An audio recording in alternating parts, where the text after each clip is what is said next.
తిరుపతి జిల్లా వాకాడు శ్రీశక్తి భవనం నందు మండలంలోని గ్రామ సర్పంచులకు ఉప సర్పంచులకు సచివాలయ సిబ్బందికి మండల అభివృద్ధి అధికారి పిఎం అన్నపూర్ణారావు ఆధ్వర్యంలో శిక్షణా తరగతులు నిర్వహించారు.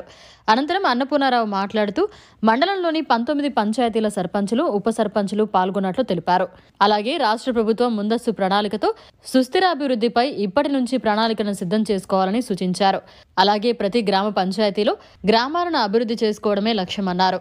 కేంద్ర ప్రభుత్వం మరియు రాష్ట్ర ప్రభుత్వం కొన్ని లక్ష్యాలను నిర్దేశించడం జరిగిందని, ఆ లక్ష్యాలను వనరుల ద్వారా సమన్వయపరుచుకుని ప్రతి ఒక్కరూ కూడా కనీస అవసరాలైనటువంటి త్రాగునీరు, గృహాలు గాని, సామాజిక భద్రత గాని దృష్టిలో పెట్టుకుని పరిస్థితులను అనుసంధానం చేసుకుంటూ అభివృద్ధి పదంలో ముందుకు సాగాలని ఈ సందర్భంగా వారు అన్నారు.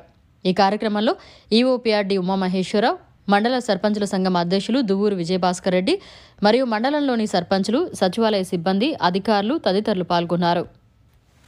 మనం 17-18 అంటే నిన్న ఈరోజు ఈ సస్టైనబుల్ డెవలప్మెంట్ గోల్స్ గురించి 2 రోజుల శిక్షణా కార్యక్రమం ఏర్పాటు జరిగింది.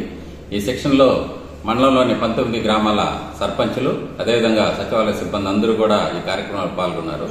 దీని యొక్క ముఖ్య ఉద్దేశం ఏంటంటే 2047 నాటికి మనకి స్వాతంత్రం వచ్చి 100 సంవత్సరాలు అవుతున్న సందర్భంగా ఈ 2047కి ప్రభుత్వం వారు, రాష్ట్ర ప్రభుత్వం కానీ అదేవిధంగా కేంద్ర ప్రభుత్వం కొన్ని లక్ష్యాలు నిర్దేశించింది.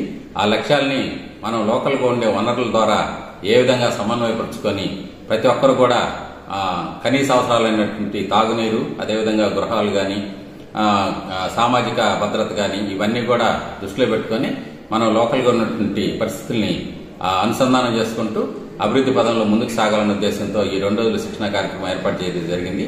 ఈ కార్యక్రమంలో ప్రతి ఒక్కరు కూడా ముందుకు వచ్చి ఈ కార్యక్రమాన్ని బాగా అర్థం చేసుకొని అక్కడ ఉన్నటువంటి పరిస్థితిలో మనకి కావాల్సినటువంటి ఏదైతే వనరులు ఉండే ఆ వనరుల నుంచి ఆదాయాన్ని పెంపొందించుకుంటూ అదేవిధంగా దీర్ఘకాలికంగా ఆ గ్రామాన్ని అభివృద్ధి పదంలో నడుపుకోవడానికి కావాల్సినటువంటి ఏర్పాట్లను చేసుకోవాల్సిందిగా సభ్యులందరికీ, సర్పంచులకి, అదేవిధంగా సచివాలయ సిబ్బంది అందరికీ కూడా సూచనలు ఇవ్వడం జరిగింది. ఈ సూచనల్ని తప్పకుండా పాటించుకుంటా ఉంటే మన ప్రభుత్వం అయితే ఏదైతే లక్ష్యం నిర్దేశించిందో ఆ లక్ష్యాన్ని ఛేదించడం పెద్ద కష్టమైతే ఏం కాదు.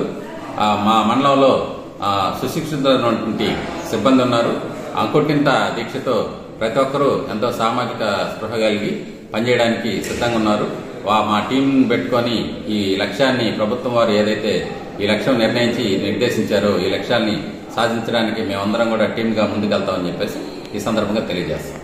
ధన్యవాదాలు. మరిన్ని అప్డేట్స్ కోసం మన HN9 టీవీ ఛానల్ ని సబ్స్క్రైబ్ చేసుకోండి.